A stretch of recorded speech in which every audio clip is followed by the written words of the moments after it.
뉴욕 증시는 지난 11월 미국의 소매 판매가 예상 밖의 호조를 보인 가운데 나스닥 지수만 소폭 하락하는 혼조세를 나타냈습니다. 다우는 0.6% 올라 1471을 기록했습니다. 유럽 증시는 중국과 미국발 호재에 힘입어 이틀째 상승세를 이어갔습니다. 특히 원자재 업종이 강세를 보인 가운데 영국, 프랑스, 독일 모두 강보합에 마쳤습니다. 국제 유가는 미국과 중국의 경제지표 호조에도 불구하고 달러화가 강세를 보여 8일 연속 하락했습니다. 1월 인도분 WTI는 0.9% 떨어져 배럴당 70달러를 하회했습니다. 정부가 오는 2012년 열리는 제18차 유엔 기후변화 협약 당사국 총회 유치를 추진합니다. 이 대통령은 오는 17일 기후변화 정상회의 기조연설을 통해 유치 의사를 표명할 예정입니다. 안녕하십니까. 이슈의 마켓의 최혜린입니다.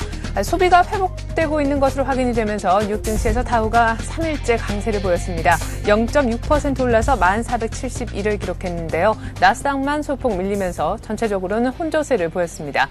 소비 회복과 이로 인한 조기 금리 인상 가능성이 대두가 되자 달러화가 강세를 보이면서 증시에는 걸림돌로 작용을 했는데요. 투자자들은 오히려 지표가 호전되고 있는 것 쪽에 포커스를 맞추는 모습이었습니다. 보다 자세한 글로벌 증시, 오늘은 교보증권 상암지점의 김현석 대리와 함께 자세히 알아보겠습니다. 안녕하세요. 안녕하십니까. 네, 소비 지표가 개선이 되면서 뉴욕 증시가 3일째 강세를 보였네요. 네, 그렇습니다. 미국 증시는 예상 밖의 수치를 나타낸 소비 지표로 인하여 상승 마감하였습니다.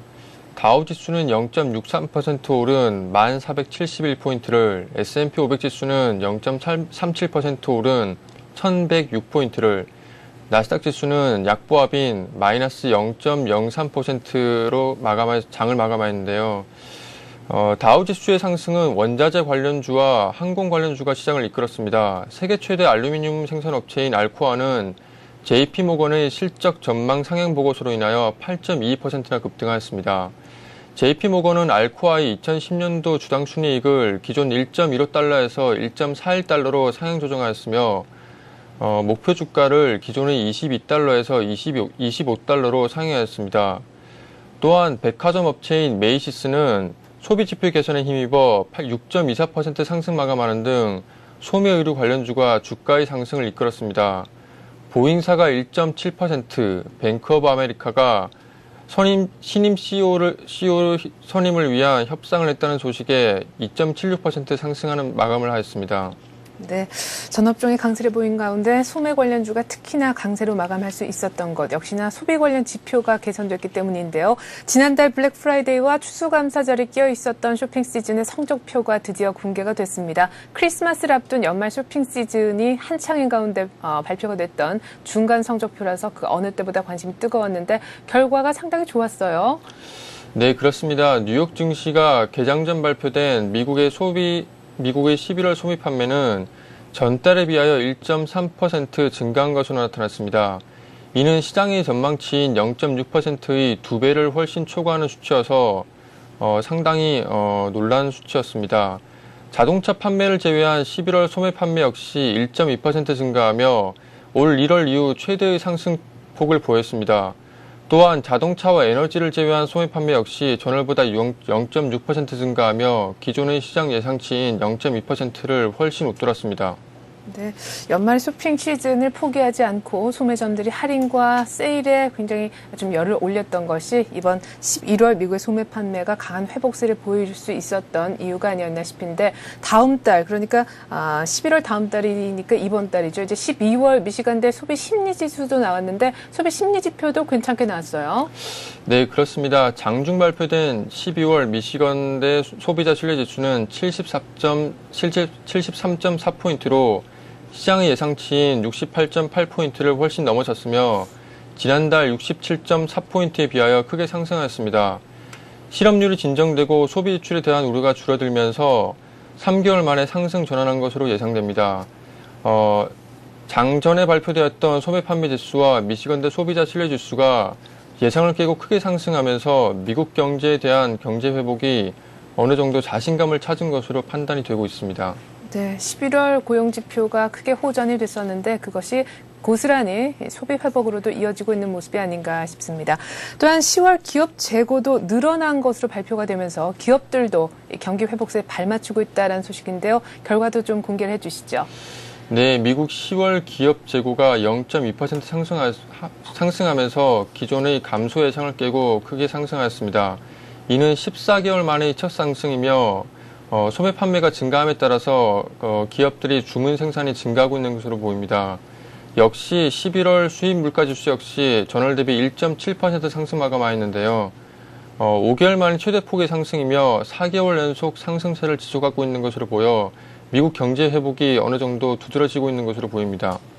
네, 소매 판매 11월 소매 판매의 경우에는 예상치를 2배 정도 웃도는 수준으로 나왔고 소비 심리 지표도 좋았습니다. 그리고 좀 전에 말씀을 해주신 기업 재고라든가 11월 수입 물가 모두 지표가 좋았다라고 지난 주말 뉴욕 증시를 좀 정리를 해볼 수가 있겠는데 이렇게 여러 가지 지표들이 경기 회복세에 힘을 더 실어주자 연준의 조기 금리 인상 가능성이 다시금 불거지고 있습니다. 때마침 이번 주에는 FOMC 회의가 예정이 돼 있어서요.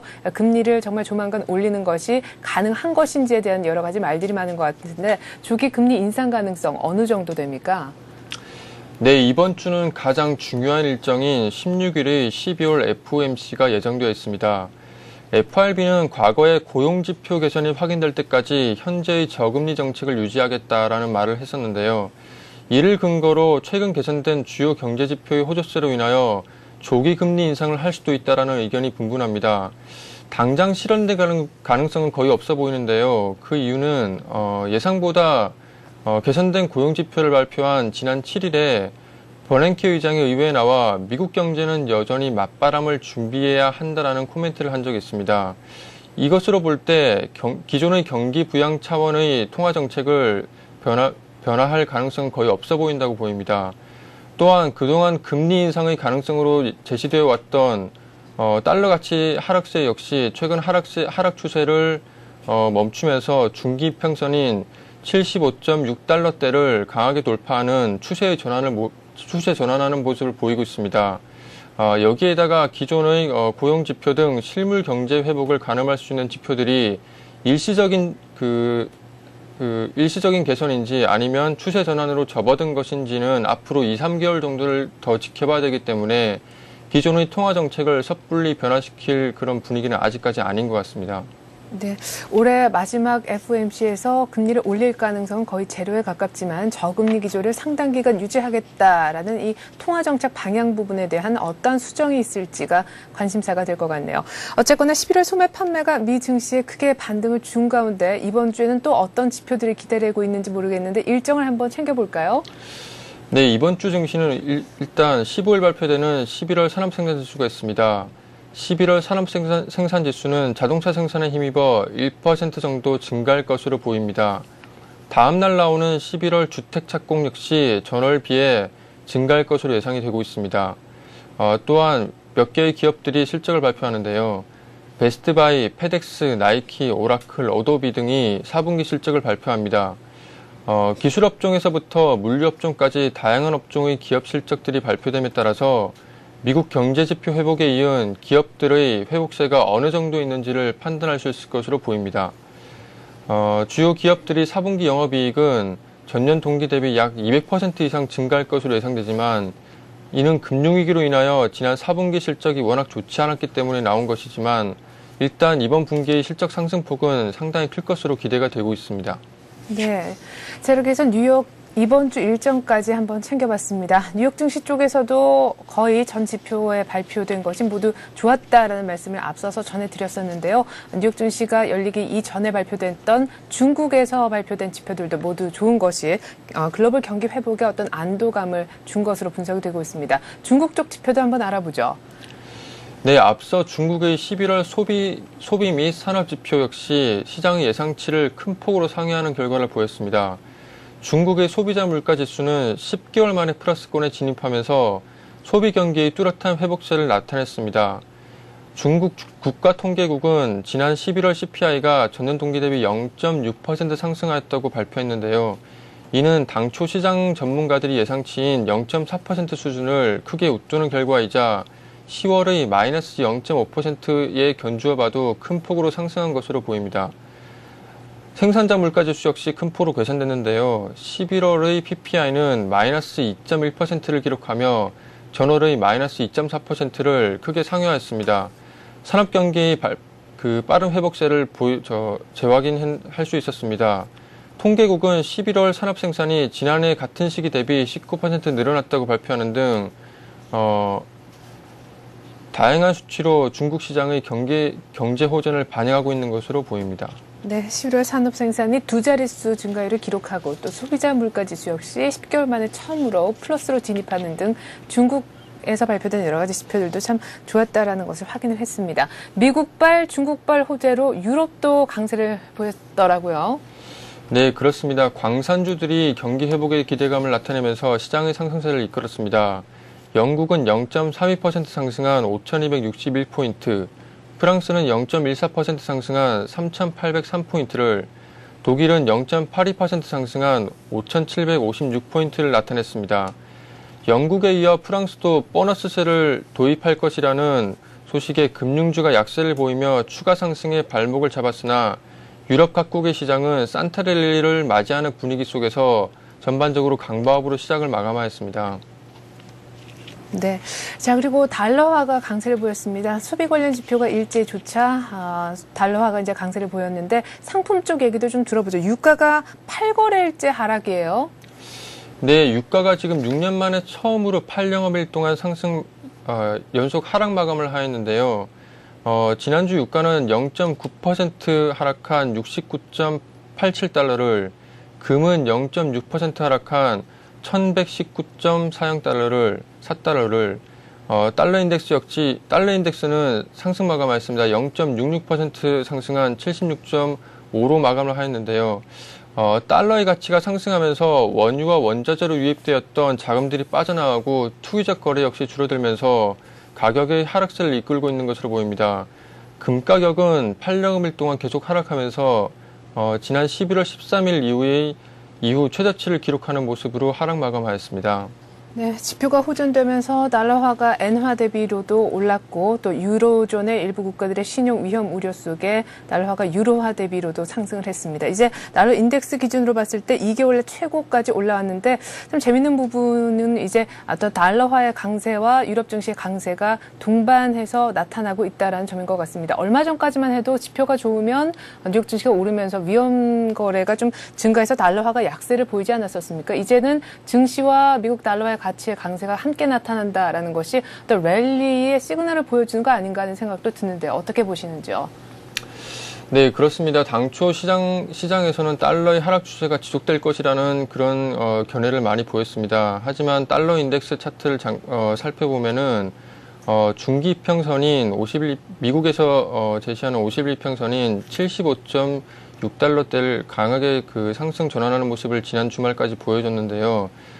이는 당초 하락 추세를 지속할 것이라는 시장 전문가들이 예상을 깨는 그런 모습이어서 네. 일단 달러 가치의 하락세를 멈추고 있는 것으로 보입니다. 하지만 지금 S&P 500 지수가 저점 대비 65% 이상 올라온 것들이 달러의 하락세로 인한 기업 가치의 증가, 즉 기업 실적의 증가를 이끌지 않았나라는 의견과 더불어서 네. 달러 가치의 강세 전환이 시장의 상승을 멈추지 않는가 하는 우려감도 있습니다. 그렇기 때문에 향후 달러의 강세 전환이 추세 전환으로 확인되는지 여부를 시청자 여러분들께서 면밀히 체크하실 그럴 필요가 있어 보입니다. 네, 일단은 달러 인덱스 상에서 50일 이동평균선이 지지가 되고 있기 때문에 약달러 추세가 계속해서 이어지는가에 대한 어떤 의구심은 지금 있는 가운데 지금까지 그래도 뉴욕 증시가 올라온 것은 약달러를 바탕으로 한 풍부한 유동성이었으므로 달러가 만약에 강세로 전환이 된다면 뉴욕 증시가 조금 위축될 수 있는 점도 감안을 하셔야 되겠다라는 얘기까지 들어봤습니다. 이렇게 해서 오늘 글로벌 증시는 교보증권 상암지점 김현석 대리와 함께했습니다. 말씀 잘 들었습니다. 감사합니다.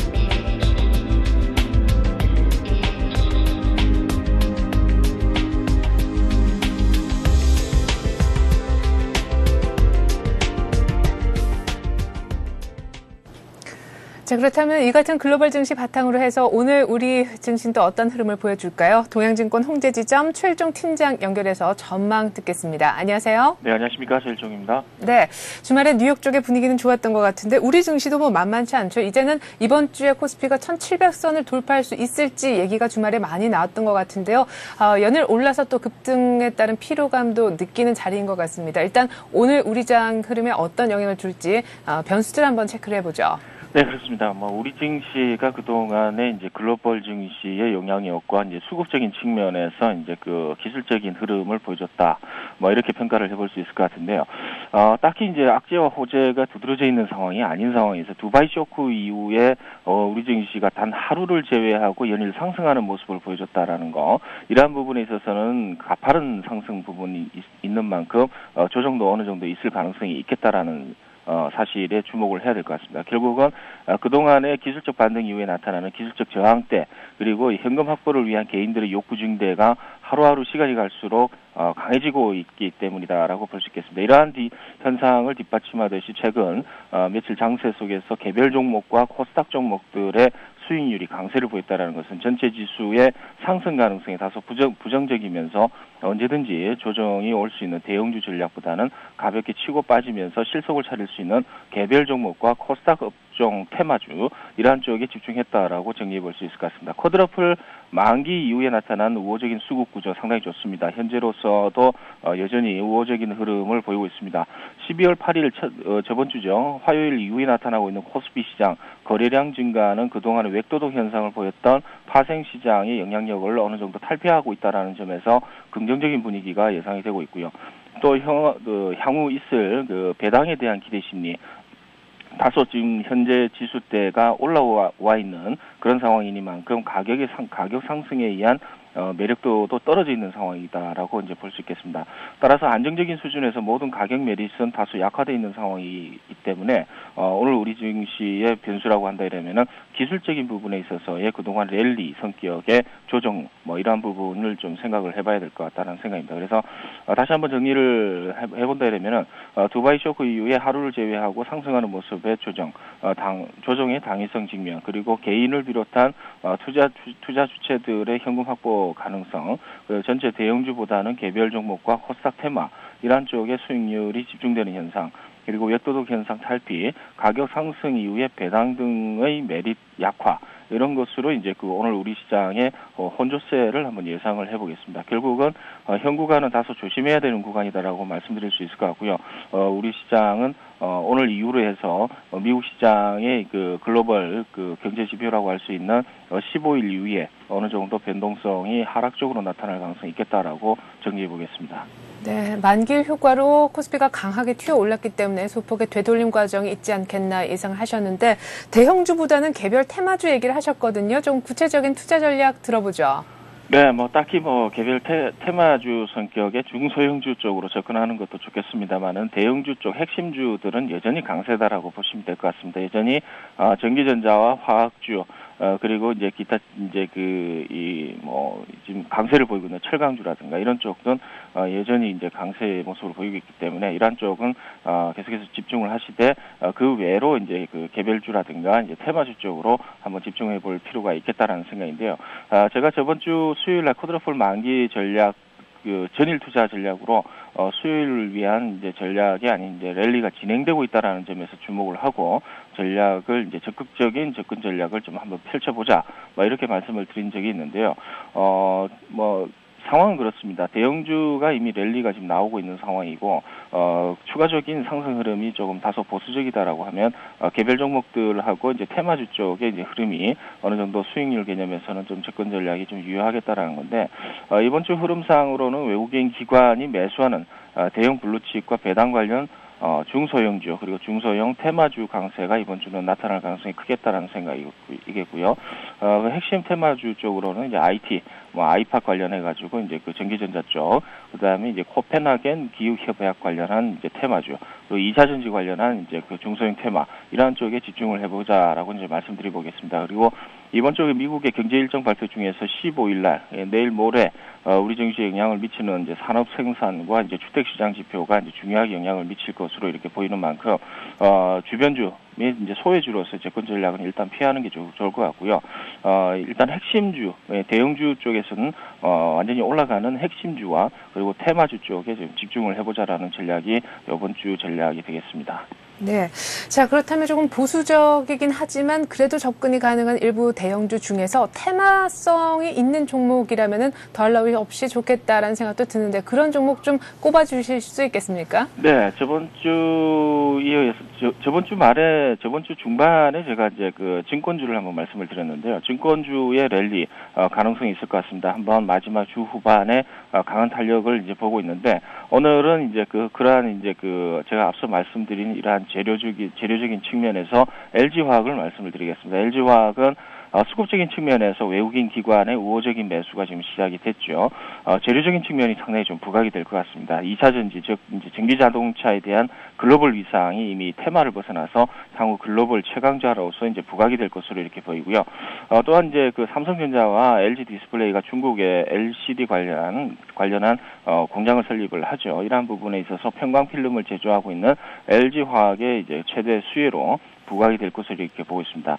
실적 부분에 있어서는 전분기 대비로 해서는 영업이익 30%대의 감소가 예상되고 있지만은 작년 동기 대비로 해서는 급증할 것으로 전망이 되고 있습니다. 그래서 4분기 영업이익 4,100억대의 실적이 이제 예상이 되고 있는 부분이고요.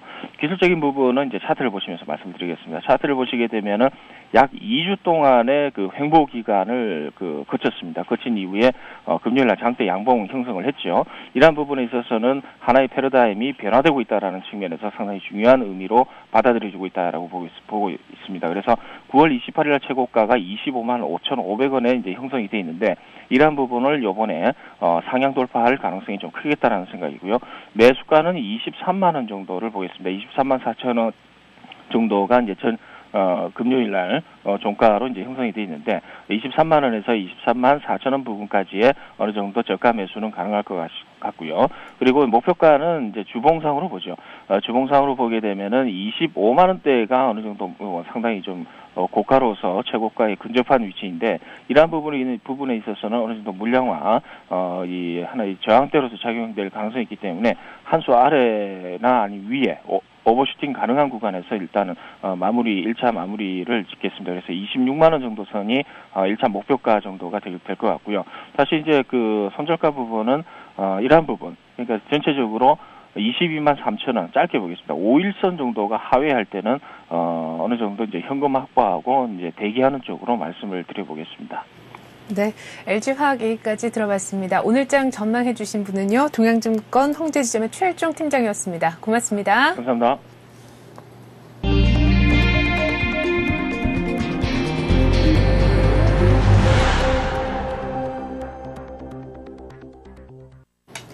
한국노총이 기존 노조 전임자 제도를 그대로 유지하는 쪽으로 노동법 개정안에 대한 수정을 시도를 하고 있습니다. 그러나 경총을 비롯한 경영계는 사실상 노사정 합의 정신을 정면으로 위반하는 것이라 절대 받아들일 수 없다는 입장을 보이고 있습니다. 우리 정부가 오는 2012년에 열리는 유엔 기후변화협약 당사국 총회 한국 유치를 추진하고 있습니다. 하지만 2012년은 교토의정서가 정한 1차 온실가스 감축 공약 시기가 끝나는 시점이라 새 틀이 필요하다는 점에서 중요한 시기로 인식이 되고 있습니다. 후진타오 중국 국가주석의 뒤를 이을 것으로 유력시되고 있는 시진핑 부주석이 한중일 3국 간의 협력이 가장 중요하다고 강조했다고 하는데요. 한중 간의 FTA도 조기에 시행될 것임을 또한 필요성을 얘기를 했다고 합니다. 오늘 한국을 방문하게 되는데 주말에 있었던 베이징에서 있었던 기자회견 내용들 한번 정리해 보도록 하겠습니다. 주요 경제지표의 상황을 한눈에 시각적으로 쉽게 알아볼 수 있는 통계 서비스가 오늘부터 시행이 됩니다. 통계청의 이른바 경기 순환 시계라고 하는 것인데 구체적으로 어떤 것인지 알아보겠습니다. 성남시 재개발 이번엔 속도가 좀 붙는가 싶었더니 다시금 좌초 위기에 놓이게 됐습니다. 행안부가 풀어줬던 고도 제한을 국방부가 이틀 만에 다시금 풀었기 때문인데요. 이 이슈도 보다 깊이 있게 다뤄보죠. 오늘 이 같은 내용 바탕으로 해서 뉴스 따라잡기 시간은 서울경제신문 이종배 기자와 함께 진행하겠습니다. 안녕하세요. 예, 안녕하십니까. 네, 지금 한노총이 노동법 개정을 시도하고 있다고요? 예, 그렇습니다. 지난번 노사정이 모여서요, 복수노조하고 노조 전임자 임금 지급에 관련돼서 대타협을 이루지 않았습니까? 예. 그 당시 이제 대타협안을 보면요, 복수노조는 2년 6개월간 유예를 하고요, 전임자 임금 지급은 그 원칙적으로 금지하되 그 타임오프제를 적용하기로 했거든요. 그래서 그 타임오프제란 그 선택적으로 전임자에게 임금을 지급할 수 있는 것을 말하는데요. 그 쉽게 설명해서 그 당초 합의안에는 그 전임자가 그 노사 공동의 이익에 관련된 활동을 할 때 네. 그 임금을 지급할 수 있도록 했는데요. 최근 이제 한나라당이 그 노사정 합의안을 바탕으로 지금 노동법 개정안을 추진하고 있습니다. 네. 근데 이 노동법 개정에 그 한국노총이 의견을 제출했는데요. 그 기존 그 전임자 제도를 뭐 사실상 그대로 두겠다는 수정안을 제시를 했거든요. 네. 한노총 안에 보면은 그 노사정 합의안보다 그 타임오프제 적용 범위를 확대를 해가지고요. 그 현재 전임자 임금 지급이 그 사실상 그대로 유지되도록 그렇게 네. 한 것으로 알려지고 있습니다. 네, 그렇다면 한노총 수정안과 당초의 노사정 합의안이 구체적으로 어떤 부분이 다릅니까? 네, 그렇습니다. 일단은 그 한국노총 수정안은 쉽게 설명드려서 그 전임자로 임금을 지급받을 수 있는 근로자의 범위를 그 타임오프 범위죠. 네. 그 타임오프로 확대한 것인데요. 그 당초 이제 노사정 합의안에 따르면요. 그 노사 공동의 이해와 그 관련된 활동을 할 때 임금을 지급받을 수로 되어 있거든요. 네. 그 반면 이제 한국노총 안에 의하면요. 뭐 조합원 총회 또 그 상급단체 활동 또 네. 조합원 경조사 이런 일반적 활동까지도 그 전임자 활동으로 인정받을 수 있도록 하는 건데요. 네. 한번 세부 내용을 보면은 그 타임오프제의 경우 그 노사정 합의에서는 구체적으로 정하지 않았지만요. 네. 아까 말씀드렸던 그 노사 공동 이익으로 했고요. 그 한국노총 수정안은 그 노사 공동 이익뿐 아니라 근로자 대표 활동 시간도 포함하고 있습니다. 그래서 뭐 근로자 대표가 활동하는 여러 시간도 그 임금을 지급할 수 있도록 하고 있고요. 네. 또 일반적 그 노동조합 업무도 포함시킨다는 방침이거든요. 또 이에도 그 타임오프제를 위반했을 때 그 당초 그 노사 합의안에서는요, 그 처벌할 수 있는 규정을 두자고 했거든요. 네. 하지만 그 한국노총 안에서는 이 처벌 규정을 삭제하는 것으로 이렇게 전해지고 있습니다. 네, 노동계에서 그런 주장을 하고 만약에 이제 오늘 공청회가 있지 예, 않습니까? 오늘 공청회 열리죠. 당일 예. 수용을 한다 그래도 정부라든가 재계 쪽에서 받아들일까라는 의문이 드는데 예. 개정안의 앞으로 전망 어떻게 보십니까? 그래서 지적하신 대로 일단 이 안에 대해서 그 재계나 정부가 좀 반발을 하고 있고요. 반발을 하고 있는데 또 오늘 공청회를 여니까 그 다시 한번 노사 간에 좀 다툼이 예상되는데요. 실제 그 전망을 보면은 그 현재로서는 그 노사정 합의안보다도 그 다소 폭넓게 이제 노조 전임자를 인정하는 방향으로 갈 것 같은데요. 네. 사실상 그 법안을 주도하는 한나라당이 지금 법안을 주도하고 있는데 한나라당이 그 노동법을 개정하면서 그 민주노총은 정책 파트너로 뺐거든요. 네. 대신 이제 그 한국노총을 정책 파트너로 삼고 있는데요. 한나라당 입장에서는 그 한국노총까지 외면할 수 없는 상황입니다. 만약에 이런 상황에서 한국노총의 입장을 거부할 경우에는 한국노총, 민노총이라는 양대 노총을 다 잃어버리게 되는데요. 그렇죠. 이렇다 보니까 뭐 재계나 정부의 우려 속에서도요. 결국에는 그 한나라당 법안을 책임지는 그 국회 입장에서는 그 노동계 입장을 좀 많이 좀 반영할 것으로 보이고 있고요. 네. 이렇다 보니까 또 일부에 이제 앞으로 시간이 지나면 뭐 그 노사정 합의 무역론도 나오지 않을까 우려되고 있습니다. 네, 그렇군요. 자, 그리고 현재 덴마크 코펜하겐에서 제15차 기후변화협약 당사국 총회가 열리고 있지요. 그런데 우리 정부가 오는 2012년에 그러니까 제18차 유엔 기후변화협약 당사국 총회 우리 한국 유치를 추진을 하고 있다는 소식입니다. 예, 그렇습니다. 현재 전 세계가 교토 의정서가 끝나는 2013년 이후부터의 온실가스 감축을 위해서 논의하고 있는데요. 현재 15번째 회의인 15차 기후변화 당사국 총회가 덴마크 코펜하겐에서 열리고 있는데요. 정부는 2012년에 열리는 제18차 기후변화 협약 당사국 총회를 한국에 유치한다는 계획이거든요. 네. 이를 위해서 이명박 대통령은 덴마크 현지 시간으로 17일 열리는 기조연설을 통해서 총회 유치 의사를 공식적으로 표명할 예정인데요. 18차 총회의 경우 현재 개최지는 정해지지 않았지만 대륙권에 한다는 방침에서 아시아권으로는 확정이 된 상태거든요. 현재 일본은 한번 기후변화 총회를 한번 유치를 했고요. 네. 중국과 인도는 약간 개도국이라는 입장에서 온실가스 감축이 다소 소극적이지 않습니까? 네. 또 반면에 이제 한국은 한 번도 기후변화 회의를 유치하지 못했고요. 또 온실가스 감축에 적극적이라는 점에서 어느 정도 좀 가능성이 있어 보입니다. 네. 자, 우리나라가 온실가스를 2020년 배출량 대비 30% 이상 줄이겠다라고 이 문제에 대해서 상당히 선도적인 그런 목표치를 또 내놓기도 했었는데 말이죠. 자, 그렇다면 한국이 유치를 희망하고 있는 제18차 기후변화 당사국 총회는 어떤 의미를 갖는지 궁금한데 일단 2012년이라는 것이 굉장히 중요한 시점이지 않습니까? 예, 그렇습니다. 그 2012년 의미가 상당히 중요한데요. 그 현재 기후변화 회의가 그 교토의정서 1차 협상이 끝나는 2014년 이후부터죠. 네. 2014년 이후부터 그 온실가스 감축을 논의하는 자리인데요. 그러니까 우리가 유치를 희망하는 2012년의 경우, 2012년 18차에는요, 그 사실상 그 마지막 회의로 규모나 성격 면에서 상당히 중요한 회의인데요. 현재 그 기후변화 그 당사국 총회 일정을 보면요, 현재 그 15차 회의가 그 덴마크에서 열리고 있고요. 네. 그 16차 회의는 내년이 2010년 12월에 그 멕시코에서 열릴 예정으로 잡혀 있습니다. 그 17차 회의는 그 다음 해인 2011년 12월에 그 남아프리카 공화국에서 개최될 예정이고요. 그 한국이 유치를 희망하는 18차 회의는 2012년 그 12월 그 아시아에서 열린다는 원칙만 정해놨거든요. 네. 그러니까 18차 회의는 2013년에 앞서서 마지막으로 열리는 회의인데요. 만약에 우리 정부 의지대로 그 18차 총회를 유치하게 된다면은 지금 그 교토의정사란 말이 고유명사가 됐는데요. 네. 그 교토의정사가 그 1차 그 온실가스 변화, 1차 온실가스 의무 감축을 논의하기 위해서 마지막으로 열린 회의인데요. 네. 2012년 회의로 우리가 열린다면 뭐 서울의정서 이런 그렇죠. 그쵸. 서울의정사라는 단어가 하는 고유명사로 그 전 세계에 남을 수 있는 중요한 계기가 될 것 같습니다. 네, 그럴 수 있겠네요. 자, 다음 소식입니다. 중국의 차기 후계자로 지금 지목이 되고 있는 시진핑 중국 국가부주석이 한중일 삼국 간의 협력을 강조했다고 합니다. 지난 주말에 베이징에서 기자회견을 열었어요. 그렇죠. 뭐 아마도 그 뉴스에서 요새 그 주목받는 인물일 것 같은데요. 그 시진핑 뭐 중국 국가부주석은 뭐 차기 후계자로 지목될 정도로 그 중국에서 거무급 인사로 평가받고 있는데요. 시진핑 부주석이 한중일 삼국의 협력을 강조했습니다.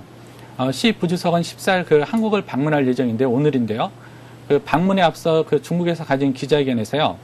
그 아시아는 이미 그 뭐 전 세계에서 가장 발전하는 국력과 밝은 전망을 갖고 있는 지역이라고 말했고요. 이런 의미에서 그 아시아의 중심 국가인 한중일 삼국이 협력을 강화해 그 동아시아 평화와 세계 발전에 기여한다 이렇게 표현을 했습니다. 또 그 한중 FTA와 관련해서는 경제무역 관계가 양국 관계 발전에 뭐 중요한 동력이다 이런 표현을 했고요. 한중 FTA가 실현되면은 양국 관계에서 더욱 지속적인 발전이 이루어질 거다 이런 표현을 했는데요. 시진핑 국가 부주석의 경우 그 14일 한국을 시작으로 그 18일까지 일본을 순방할 예정인데요. 한국과 중국과 일본 등 그 삼국 간 정상회담에서 어떤 이야기가 나올지도 관심입니다. 네, 자 그렇다면 시진핑 국가 부주석의 발언을 어떻게 해석하면 좋을지 이 부분에 대한 얘기도 좀 해보고 싶은데 일단 발언대로라면은 한중일 삼국 간의 FTA가 급물살을 탈 것 같기도 한데 말이죠. 네, 그렇습니다. 그 시진핑 부주석의 발언을 이렇게 좀 종합해 보면요, 그 지적하신 대로 그 한중일 삼국 간 FTA가 급물살을 타면서 뭐 한중일 삼국 간 신협력 시대다, 신협력 시대를 열 것으로 보이고 있는데요. 이를 위해서 뭐 한중일 삼국 간 FTA 조기 실현 가능성도 내비쳤거든요. 하지만 좀 한꺼풀 좀 더 들어가 보면요. 지금 미국과 더불어 G2로 성장한 중국이 그 동북아시아에서 그 확실한 주도권을 잡겠다는 좀 의지로 해석이 되고 있습니다. 그 동북아시아의 강대국인 그 일본과 한국을 그 중국의 경제 틀로 엮어서 그 국제 질서에서 그 새로운 주도권을 잡겠다는 것으로 해석이 되고 있는데요. 이 같은 뭐 중국의 의도가 깔려 있는 것 같습니다. 때마침 뭐 일본이나 우리나 그 미국과의 무역 규모가 줄고 그 미국과의 관계가 많이 축소되고 있는데요. 네. 반면에 이제 대중국 의존도는 더 심화되고 있는 상황입니다. 만약에 그 현재 중국의 경우 그 동북아시아에서 그 한국과 일본을 껴안기 위해서 그 많은 노력을 하고 있는데요. 그 시진핑 부주석의 이번 방안과 발언을 볼 때 그 한국과 일본을 껴안기 위한 행보가 더 가속화될 것으로 보입니다. 네, 특히 내년에는 우리나라가 G20 회의뿐만 아니라 한중일 정상회의의 의장국으로 활약을 하게 될 텐데요. 한중일 신협력 시대에 있어서 중국이 아니라 우리가 좀 선도적으로 이끄는 모습이 나왔으면 좋겠습니다. 다음 소식입니다. 오늘부터 통계청이 경기 순환시계 서비스를 실시를 한다고 합니다. 경기 순환시계라는 것이 어떤 건가요? 그렇습니다. 그 시작하신 대로 이제 통계청이 새로운 서비스를 시작을 하는데요. 뭐 네. 경기 순환시계라고 하는데요. 그 경기 순환시계는 한마디로 그 상승, 둔화, 그 하강, 회복 등 그 주요 경기 지표들이 어느 국면에 위치했는지 그 시각적으로 보여주는 그 서비스인데요. 현재 각종 경제 지표를 보면은 뭐 상승이나 둔화 등을 볼 수 있지만 그 계절적 요인 등이 포함되어 있다 보니까 이게 어느 국면에 있는지 정확히 판단하기 어렵거든요. 네. 쉽게 예를 들어서 뭐 상승이냐 둔화에서도 뭐 계절적 요인뿐만 아니라 기저효과 여러 변수들이 있기 때문에 이 지표들이 어느 위치에 있는지 좀 보기 힘든데요. 경기 순환 시계를 이를 좀 가능하게 해줍니다. 경기 순환 시계를 한번 살펴보겠는데요. 일단은 그 경기 순환 시계는 상승 둔화, 하강 회복 등 그 사분면으로 구성이 되어 있고요. 네. 그 사분면 속에 그 아울러 그 소비자 기대 지수, 그 산업 활동 동향 등 그 각종 경제 지표가 그 이들 사분면에 어디에 위치인지를 보여주고 있습니다. 네.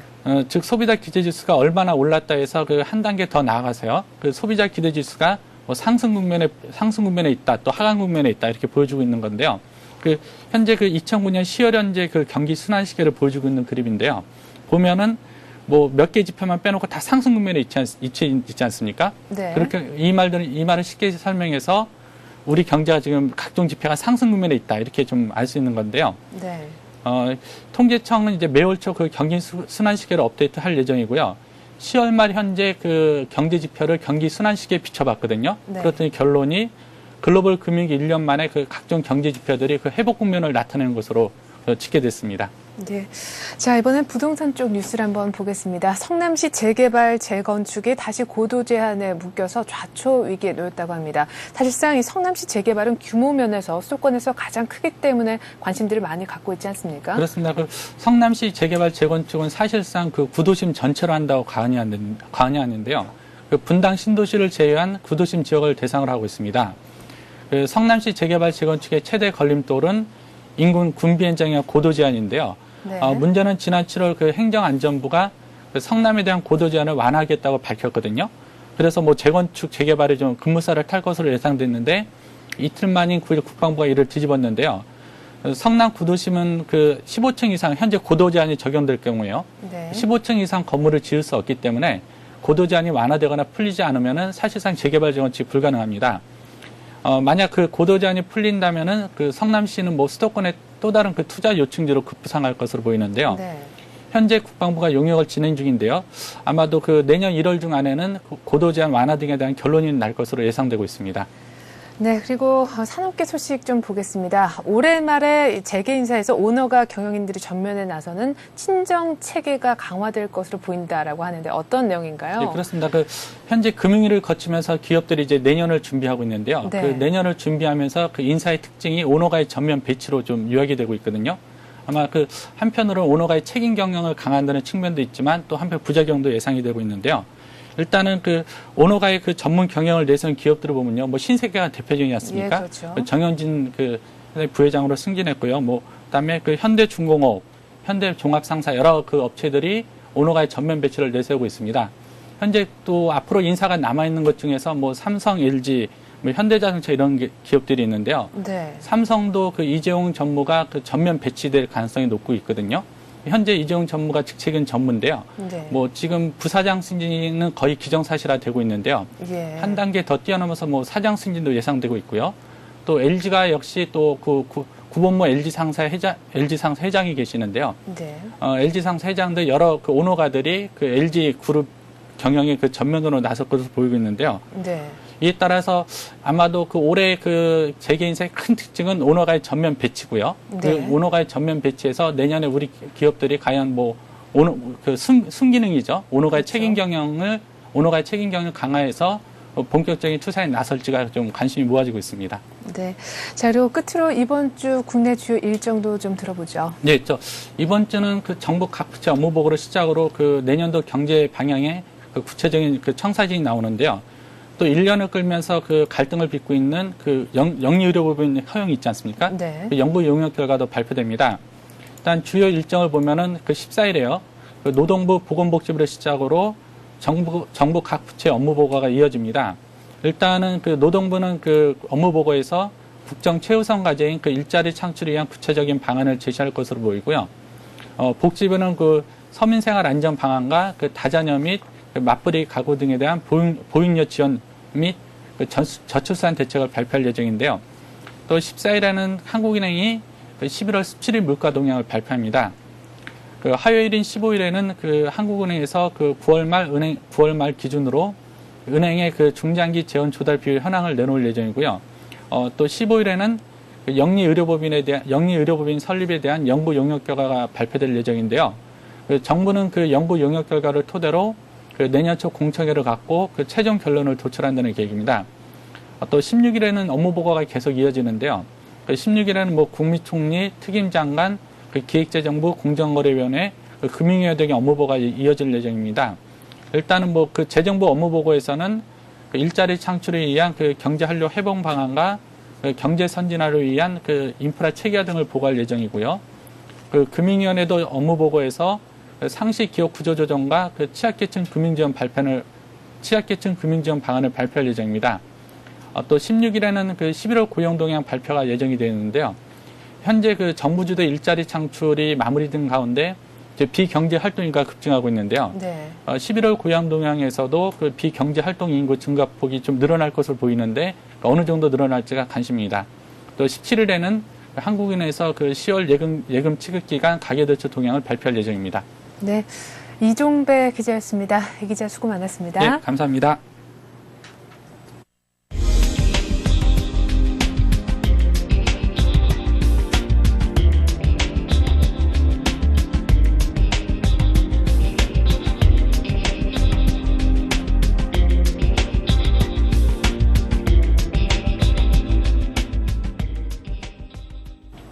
지난 주말 뉴욕 증시가 소매 판매 지표 호조 속에 혼조를 보였습니다. 다우는 사흘째 강세를 이어갔는데요. 0.6% 올라서 1471을 기록했습니다. 미국의 11월 소매 판매가 전달보다 1.3% 증가하면서 예상치를 2배 이상이나 웃돌아 2달 연속 증가세를 보였고 12월 소비자 심리지수 역시 예상치를 상회했는데요. 일단 가게에서 생각하는 것만큼 지출을 꺼리지 않고 있다는 것이 지표를 통해서 확인이 되고 있습니다. 연말까지 소비 회복세가 좀 지속됐으면 하는 바람인데요. 우리 코스피가 1700 돌파를 눈앞에 두고 있는 시점에서 일단 뉴욕 증시는 좋게 마감이 된 것 같습니다. 오늘장 대응 잘 하시고요. 저는 내일 다시 오겠습니다. 고맙습니다.